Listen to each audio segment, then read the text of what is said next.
Race kedua ini sudah mau dimulai. Silmi, kita ngobrol sebentar ya. Silmi, kenapa milih nomor 158? Karena tanggal lahir saya. Tanggal lahir tanggal 15? Iya. Bulan? 8. Bulan 8. Kalau gitu semangat buat jadi juara 1? Iya. Oke. Iya, tapi kalau udah pembalap yang kena narkoba itu susah buat dilirik atau dikontrak sama tim-tim yang udah gede. Di dunia balapan udah nggak bisa, nggak ada yang pakai kalau kita pakai narkoba.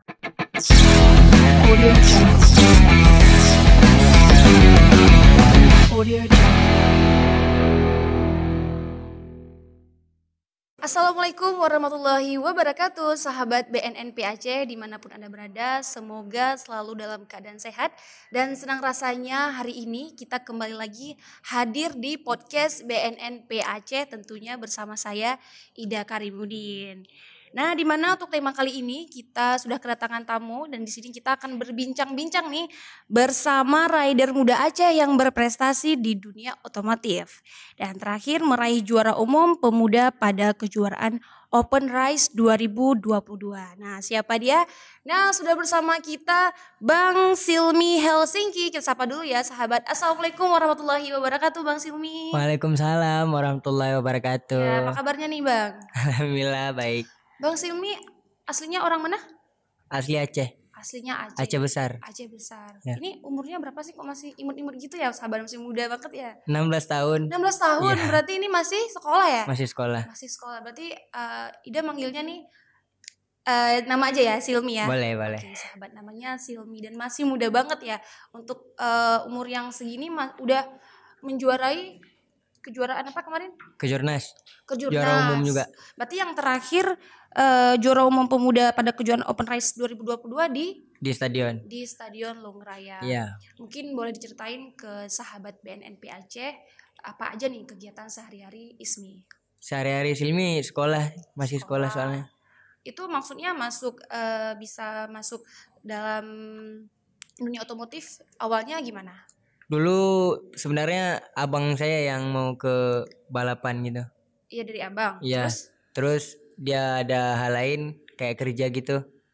Berarti awalnya memang nggak sengaja gitu ya menggantikan abang. Iya. Akhirnya iseng-iseng merhadiah gitu ya. Iya. Akhirnya Orang tua menang juga gitu. mensupport ya. Oh alhamdulillah akhirnya orang tua mensupport. Itu maksudnya gimana tuh? Ada masuk komunitas juga? Enggak, dulu balapnya pakai tim sendiri. Perdana balapnya dari tim sendiri, namanya Helsinki Power Racing Team. Itu nama komunitas? Nama tim. Nama tim, Iya. ya. Terus? Yang dibentuk oleh orang tua saya. Oh berarti orang tuanya memang orang rider juga gitu? Dulu ya. Oh mungkin. keren banget ya sahabat. Lalu? Ya Iseng-iseng di juara YCR dulu di stadion. Dapat wildcard kan ke itu pertama kali juara kejurda di Lanut. Oke. Jadi kan kemarin baru menjuarai nih. Bagaimana nih perasaan Ismi nih? Pasti seneng banget ya. Ya yang senangnya sih pas juara One Prix itu 2019. Race pertama itu kan saya runner up. Runner up itu yang 2019. Ya. Terakhir 2022. Berarti dia udah berapa kali nih? 2019 terakhir balap sih. Terus udah Covid itu. Berarti dari 2019 berhenti, lanjut lagi 2022. Ya, akhirnya menang lagi. Ya, sebenarnya bukan berhenti sih. Karena COVID ya. Jadi vakum banyak 2 tahun. kegiatan diberhentikan ya. Ya. Oke, mungkin boleh diceritain nggak sedikit perjuangan dari Bang siapa namanya tadi? Silmi. Saya manggilnya Ismi tadi. Bang Silmi bagaimana mungkin apa dari kecil atau tadi kan dari orang tua nih, mungkin berdetail lagi menceritakan ke sahabat BNNP Aceh. Cerita dari kecil saya balap. Ya, asal muasal bisa akhirnya bergabung di dunia otomotif. Waktu kecil suka nonton balap gitu kan di stadion. Jadi kayak di hati saya kayak wah pengen ini coba-coba kan. Tapi malah dapat prestasi nih. Kayaknya bagus nih buat Silmi. Ya udah Silmi asah dikit-dikit gitu. Apalagi dapat support dari orang tua ya, dari abang juga tadi ya. Oke, bagus banget nih ya. Nah, menurut Silmi sendiri nih, bagaimana perkembangan ajang balap motor di Aceh? Apakah pemerintah Aceh itu ikut mendukung bakat dan minat pemuda Aceh khususnya Banda Aceh? pemerintah Aceh mendukung tapi belum sepenuhnya mendukung. Soalnya misalnya dari segi sirkuit juga belum ada kan di Aceh. Jadi anak-anak buat latihannya juga belum ada. Tidak adanya sarana ya gitu. Ya. Jadi yang kemarin terakhir yang mengikuti lomba kejuaraan di Long Raya itu diselenggarakan oleh Oleh FRT, FRT apa itu? warung kopi di Bato. Oh, bukannya dari khusus pemerintah. Bukan, belum. Oke. Jadi ada nggak pesan-pesan untuk pemerintah nih? Misalnya semoga cepat ada sirkuit di Aceh biar Dapat mendukung ya. iya mendukung. Jadi lebih bersemangat dalam memajukan anak-anak muda yang bergabung di dunia otomotif ya. Iya benar. Oke. Terkait kita membahas tentang narkoba nih ya. Menurut Silmi sendiri, kira-kira anak muda atau pembalap motor ya, rider tadi ini rentan gak sih terkena penyalahgunaan narkoba? Mungkin iya sih.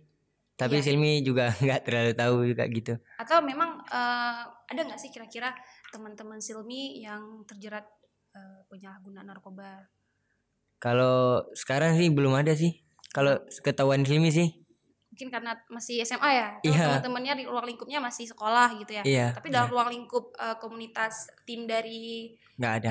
terus ini nggak ada ya. Nggak ada. Alhamdulillah. Kira-kira kalau misalnya memang ada nih, apa yang sini akan lakukan? Ya maksudnya kalau dari Silmi sih ya udah kayak gitu aja. Apa misalnya melapor atau ya dibiarin aja atau mungkin kasih tahu ke temennya dinasehatin gitu.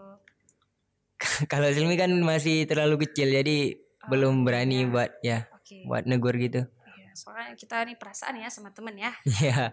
Oke. Kira-kira nih, apakah bisa seorang pembalap yang terkena pecandu narkoba itu bisa berprestasi di dunia rider? Kalau berprestasi sih mungkin iya, tapi kalau udah pembalap yang kena narkoba itu susah buat dilirik atau dikontrak sama tim-tim yang udah gede. Karena udah jadi pecandu ya, Iya, pemangka ya. iya. Tapi bukannya efek dari narkoba itu sendiri mungkin katanya ada yang positifnya gitu. Dia jadi lebih aktif gitu. Kan bagus tuh. Misalnya dia Tapi kalau di dunia balapan udah nggak bisa. nggak baik ya. Iya, nggak ada yang pakai kalau kita pakai narkoba. Banget nih Bang Silmi Iya. jawabannya nih. Nah mungkin buat pertanyaan terakhir ya Bang Silmi. Iya. Kira-kira apa sih harapan buat anak-anak muda di luar sana agar tetap terus berprestasi dan sukses? Harapan Silmi dulu sih ini ya. Harapan Silmi semoga Silmi ke depan lebih baik gitu. Ya, lebih baik. Harapan buat anak muda Aceh ya ambil hal-hal yang positif aja. Semoga ke depan ada apa?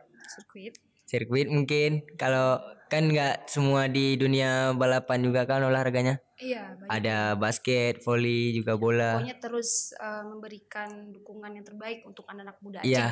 iya. benar. Oke, itu tadi dia sahabat BNNP Aceh bincang-bincang kita bersama Silmi Helsinki. Semoga memberikan kita pemahaman tentang bahaya penyalahgunaan narkoba dan semoga anak muda Aceh terus berkarya dan sukses. Terima kasih Bang Silmi atas waktunya untuk hadir di Ruang Ekspresi BNN Aceh. Akhirnya saya Ida Karimudin pamit undur diri. Wassalamualaikum warahmatullahi wabarakatuh.